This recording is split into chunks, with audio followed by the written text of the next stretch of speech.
Hello friends, welcome to our YouTube channel teaching exam overload. दोस्तों, आज के session के अंतर्गत आपकी जो सीटेट जुलाई 2024 की क्लासेस लगातार अच्छे ढंग से चल रही हैं, उसमें आज हमारी सीडीपी की नेक्स्ट क्लास है। आज हमारी सीडीपी की नेक्स्ट क्लास है, जिसमें आज हम बहुत ही इंपॉर्टेंट टॉपिक को पढ़ेंगे, जिसका नाम है हार्वर्ड गार्डनर का बहुबुद्धि सिद्धांत। ध्यान रखिएगा, हार्वर्ड गार्डनर का बहुबुद्धि सिद्धांत 2 से 3 नंबर पक्का आते हैं। पहला प्रश्न तो सबसे ज़्यादा जो 90% इसमें पूछ जाएगा, यही पूछा जाएगा कि बहुबुद्धि सिद्धांत किसने दिया है? हार्वर्ड गार्डनर ने दिया है। ध्यान रखिए, बहुबुद्धि सिद्धांत हार्वर्ड गार्डनर ने दिया है। मुख्यतः पूछा जाता है तो कितने बुद्धि के प्रकार बताए हैं? 8। मुख्यतः 8 हैं, वैसे तो बहुत हैं लेकिन मुख्यतः 8 हैं। चलिए फिर सेशन को शुरू करने से पहले हमारी एक रिक्वेस्ट है कि हमारे चैनल को लाइक करें, सब्सक्राइब करें तथा ज़्यादा से ज़्यादा शेयर करें। चलिए शुरू करते हैं। तो हार्वर्ड गार्डनर की जो बहुबुद्धि सिद्धांत है, मल्टीपल इंटेलिजेंस थ्योरी है, यह इस बात पर जोर देती है कि बुद्धि की अलग अलग दशाएं होती हैं। यह किस बात पर जोर देती है? कि बुद्धि की अलग अलग दशाएं होती हैं। प्रश्न पहला तो बन जाता है लगभग 60-70% यही, बहुबुद्धि सिद्धांत किसने दिया? गार्डनर। उसके बाद उदाहरण से प्रश्न बनता है। उदाहरण से प्रश्न कैसे बनता है कि कवि में गार्डनर के अनुसार डैश प्रकार की बुद्धि पाई जाती है, तो कौन सी हो जाएगी? उसमें दिया गया है, तो कठिन शब्दों में दिया गया होता है, तो उसमें इंग्लिश में देखिएगा वर्बल लिंग्विस्टिक, तो ऐसे दिया गया होता है। तो उदाहरण से बाकी सारे प्रश्न बनते हैं। तो पहला प्रकार इसमें दिया गया है इंपॉर्टेंट, शाब्दिक भाषाई बुद्धि या फिर वर्बल लिंग्विस्टिक इंटेलिजेंस। इसके माध्यम से शब्दों और भाषा का ज्ञान होता है। इसमें क्या होता है? शब्दों और भाषा का ज्ञान जिसके अंदर ज़्यादा होता है वह शाब्दिक भाषाई बुद्धि के उसके अंदर होती है। और जिन व्यक्तियों में इनका विकास होता है अधिक, वे वकील, कवि, पत्रकार आदि बनते हैं। तो प्रश्न कैसे बनता है कि पत्रकार में हार्वर्ड गार्डनर के अनुसार डैश प्रकार की बुद्धि पाई जाती है। 4 ऑप्शन देंगे तो उसमें आंसर क्या हो जाएगा? वर्बल लिंग्विस्टिक या फिर शाब्दिक भाषाई बुद्धि। आगे देखते हैं, जैसे कि अंजना ओम कश्यप जी दिखाई गई हैं, इसमें इनके कौन सी बुद्धि है? शाब्दिक भाषाई बुद्धि है। आगे देखते हैं। दूसरा प्रकार है तार्किक गणितीय बुद्धि। दूसरा प्रकार क्या है? लॉजिकल मैथमेटिकल इंटेलिजेंस या फिर तार्किक गणितीय बुद्धि। इसमें तार्किक योग्यता, मैथ कैलकुलेशन अधिक होती है। मतलब इसमें क्या होता है, जिस व्यक्ति में ये बुद्धि ज़्यादा पाई जाती है वो मैथ कैलकुलेशन बहुत अच्छे ढंग से करता है और तार्किक तर्क बहुत अच्छे से कर लेता है। और जिन व्यक्तियों में इनका विकास अधिक होता है वे अकाउंटेंट बनते हैं, बैंकर बनते हैं और साइंटिस्ट भी बनते हैं। तो प्रश्न बन सकता है, अकाउंटेंट अगर कोई व्यक्ति है, एक अकाउंटेंट है, उसके अंदर किस प्रकार की बुद्धि पाई जाती है हार्वर्ड गार्डनर के अनुसार? तो तार्किक गणितीय बुद्धि पाई जाती है। जैसे कि APJ अब्दुल कलाम जी, साइंटिस्ट, इसरो के जो साइंटिस्ट होते हैं वो क्या बनते हैं? उनके अंदर कौन सा गुण होता है? तार्किक गणितीय बुद्धि का प्रकार होता है। आगे देखते हैं, स्पेशियल इंटेलिजेंस, बहुत इंपॉर्टेंट, ये इंपॉर्टेंट है, सबसे ज़्यादा इसमें से प्रश्न बनेगा, ध्यान रखिएगा, इंपॉर्टेंट ये है। इसमें देखते हैं, अमूर्त तथ्यों के आधार पर जो मानसिक छवि बनाते हैं उसके अंदर स्पेशियल इंटेलिजेंस पाई जाती है। तो जो अमूर्त तथ्य मतलब जो हमें नहीं दिख रहे हैं उसके आधार पे, मतलब कुछ लिखा है कि एक व्यक्ति है, मतलब मान लीजिए आपको A है, ए यहाँ रास्ता शुरू हुआ है, ऐसे ऐसे करके फिर यहाँ पे B तक पहुँचना है।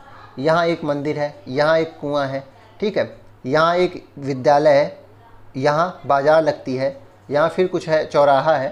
तो उसको बता दीजिए कि यहाँ मैप है। उसके बाद वह इसी के अनुसार एक मैप बना के दे देता है। आप इतनी जानकारी उसको दे दीजिए और मुंह से ही बोल दीजिए, इतनी जानकारी आप दे दीजिए, उसके बाद वो मैप बना के दे देता है। तो वो अमूर्त तथ्यों के आधार पर मानसिक छवि बना दी है ना।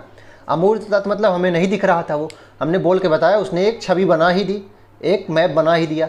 तो ये क्या है? स्पेशियल इंटेलिजेंस वाला व्यक्ति था। और जिन व्यक्तियों में इनका विकास अधिक होता है वे मूर्तिकार बनते हैं। मूर्तिकार कैसे बनते हैं? ऐसा तो है नहीं कि मूर्तिकार पत्थर लेता है, उसके बाद एक इमेज गूगल से सर्च करता है, उसी के अनुसार काटता है, ऐसा नहीं है। मूर्तिकार खुद से अपने अमूर्त चिंतन करके आँख कैसे बनाना है, नाक कैसे बनानी है, बाकी धड़ कैसे बनाना है ना, ऐसे करता है। चित्रकार जो होता है, चित्रकार भी ऐसा तो है नहीं कि वो गूगल से कोई चित्रकारी सर्च करता है उसी के अनुसार पेंट करता है। चित्रकार अपने हिसाब से सोचता है कि इसमें कौन सा कलर अच्छा होगा। आर्किटेक्चर जो होता है, आर्किटेक्चर घर बनाने को मान लीजिए नक्शा निकालता है, तो ऐसा तो है नहीं कि वो गूगल से डाउनलोड करके नक्शा निकाल देगा ना। वो खुद सोचता है, अमूर्त चिंतन करता है, उसके बाद पेन पेपर से खुद एक नक्शा अलग हर बार कुछ नया बनाता है। तो ये क्या है? ये सब गुण हैं किसके? स्पेशियल इंटेलिजेंस वाले व्यक्ति के। प्रश्न क्या बनेगा? मूर्तिकार में हार्वर्ड गार्डनर के अनुसार किस प्रकार की बुद्धि पाई जाती है? Special intelligence. बहुत इंपॉर्टेंट है, ध्यान रखिएगा, सबसे ज़्यादा इसी से पूछा जाता है। और 2 है अंतःवैयक्तिक और अंतर्वैयक्तिक, ये 2 और पूछे जाते हैं। तो 3 सबसे ज़्यादा पूछे जाते हैं। चलिए देखते हैं, जैसे कि फिगर देखिए, चित्रकार है ये, तो इसके अंदर कौन सी इंटेलिजेंस है? स्पेशियल इंटेलिजेंस पाई जाती है। बॉडीली काइनेस्थेटिक इंटेलिजेंस इंग्लिश में पूछा जाता है, हिंदी में बहुत बार नाम बदल देंगे, लेकिन इंग्लिश में हमेशा काइनेस्थेटिक इंटेलिजेंस ही रहेगा। जिस व्यक्ति के अंदर शारीरिक जो गति होती है, शरीर से संबंधित गति बहुत ज़्यादा होती है, उसके अंदर इस प्रकार की बुद्धि पाई जाती है। जिन व्यक्तियों में इनका विकास अधिक होता है वे अभिनेता बनते हैं, डांसर बनते हैं या फिर एथलीट बनते हैं। ध्यान रखिएगा, एथलीट बनते हैं, डांसर बनते हैं या फिर अभिनेता बनते हैं। जैसे कि नीरज चोपड़ा जी की फ़ोटो लगी है, तो इसके अंदर कौन सी बुद्धि है? बॉडीली काइनेस्थेटिक इंटेलिजेंस है। आगे देखते हैं, पांचवा है संगीतात्मक बुद्धि। पांचवा क्या है? संगीतात्मक बुद्धि या फिर म्यूजिकल इंटेलिजेंस। इस बुद्धि के अंतर्गत संगीत की बुद्धि अधिक होती है। इसमें क्या होता है, जिसके अंदर ये अधिक पाई जाती है वे सिंगर बनते हैं, इंटरटेनमेंट आदि बनते हैं। जैसे कि अरिजीत सिंह की फ़ोटो लगी है, तो इनके अंदर म्यूजिकल इंटेलिजेंस वाली बुद्धि पाई जाती है। आगे देखते हैं, अब ये छठवां और सातवां सबसे ज़्यादा इम्पॉर्टेंट है। अंतर्वैयक्तिक पहले हम पढ़ेंगे, उसके बाद अंतःवैयक्तिक। दो हैं, अंतर्वैयक्तिक ये है और ये अंतः है। देख लीजिए, अंतः अह का लगा है ना मात्रा, तो अंतर्वैयक्तिक और अंतःवैयक्तिक। पहला है अंतर का ट्रिक कर लीजिए इंटर। अंतर का ट्रिक क्या कर लेंगे? इंटर। अब ये बताइए, अंतःवैयक्तिक, अंतः मतलब क्या होता है? खुद से ना। अंतः मतलब क्या होता है? खुद से। तो अंतःवैयक्तिक में क्या होता है कि व्यक्ति खुद के साथ ज़्यादा इंटरेक्ट करता है। मतलब जो खुद के बारे में आप जानने लगेंगे तो आपके अंदर किस प्रकार की बुद्धि का विकास होता है?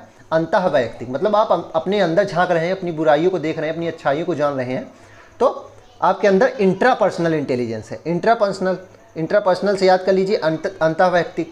तो जिन व्यक्तियों में इनका विकास अधिक होता है वे आध्यात्मिक गुरु बन जाते हैं। जैसे कि प्रेमानंद जी की फ़ोटो लगी है, तो आध्यात्मिक गुरु बन जाते हैं, भिक्षु बन जाते हैं। तो ये सब क्या है? जिनके अंदर जो ये खुद को समझ लेते हैं ना। अंतर्वैयक्तिक क्या होता है? इसके द्वारा दूसरे व्यक्ति के साथ कैसे इंटरेक्ट किया जाए यह पता चलता है। अब देखिए, इसको हम इंग्लिश वर्ड कैसे याद करेंगे? अंतर इंटर एक तरह के शब्द लग रहे हैं ना, तो अंतर इंटर आप याद कर लीजिएगा। उसके बाद अंतःवैयक्तिक याद कर लीजिएगा। अंतः वर्ड का मतलब क्या है? खुद से इंटरेक्ट। अंतः मतलब खुद होता है, तो खुद से सबसे आपको याद आ जाएगा कि जिसमें खुद के साथ इंटरेक्शन अधिक होता है, आप खुद को पहचान पाते हैं, वो अंतःवैयक्तिक हो जाता है। तो उसका इंग्लिश इंट्रा हो जाएगा। और अंतर्वैयक्तिक मतलब इंटरपर्सनल। इसका मतलब क्या है कि आप दूसरे व्यक्ति के साथ ज़्यादा इंटरेक्ट कर पाते हैं। जैसे कि नेता होता है, वह दूसरे व्यक्ति के साथ बहुत अच्छे तरीके से इंटरेक्ट करता है ना, तो उसके अंदर अंतर्वैयक्तिक बुद्धि पाई जाती है, इंटरपर्सनल पाई जाती है। जैसे कि नेता, सामाजिक कार्यकर्ता आदि आप बन जाएंगे, टीचर बन जाएंगे। तो ये फिगर देखिए लगा है। आगे देखते हैं, आगे है प्रकृतिवादी बुद्धि। आठवां क्या है? नेचुरलिस्टिक बुद्धि इंटेलिजेंस। इसमें क्या होता है कि आप प्रकृति के नज़दीक अधिक होते हैं। जिन व्यक्तियों में इनका विकास अधिक होता है वे किसान आदि बनते हैं, तो वो किसान बन जाते हैं। ये नेचुरलिस्टिक बुद्धि इनके अंदर इंटेलिजेंस पाई जाती है। नौवां अस्तित्ववादी बुद्धि है। इस बुद्धि के व्यक्ति हर चीज़ के अस्तित्व के बारे में सोचते हैं। जैसे हम इस दुनिया में क्यों आए, भगवान कौन है। जिन व्यक्तियों में इनका विकास अधिक होता है वे साधु संत और फिलासफर बनते हैं। ध्यान रखिएगा, एग्जिस्टेंशियल बुद्धि जिसके अंदर होती है अधिक, वे साधु संत या फिलासफर बनते हैं। अब इसकी आलोचना देख लेते हैं, उसके बाद हम इस सेशन को समाप्त करते हैं। आलोचना क्या है? मल्टीपल इंटेलिजेंस थ्योरी को वैलिड नहीं माना जा सकता, क्योंकि इसमें अलग अलग इंटेलिजेंस को हम माप नहीं सकते। तो हम इंटेलिजेंस को माप नहीं सकते हैं। एक व्यक्ति में कितनी बुद्धि पाई जा रही है, कितने प्रकार की बुद्धि पाई जा रही है और कितनी मात्रा में पाई जा रही है, तो हम इसका सबका मापन नहीं कर सकते हैं ना। यही इसकी आलोचना है और यही इसका डिमेरिट पॉइंट है। चलिए फिर इसी के साथ आज के सेशन को हम समाप्त करते हैं। आशा करता हूँ कि आपको यह क्लास पसंद आई होगी। अगर आप इसी तरह के अन्य सेशन भी देखना चाहते हैं तो हमारी यूट्यूब चैनल को लाइक करें, सब्सक्राइब करें तथा ज़्यादा से ज़्यादा शेयर करें। साथ ही अगर आप इसकी PDF प्राप्त करना चाहते हैं तो हमारे टेलीग्राम चैनल का लिंक डिस्क्रिप्शन बॉक्स में है, आप उसको ज्वाइन कर लीजिए।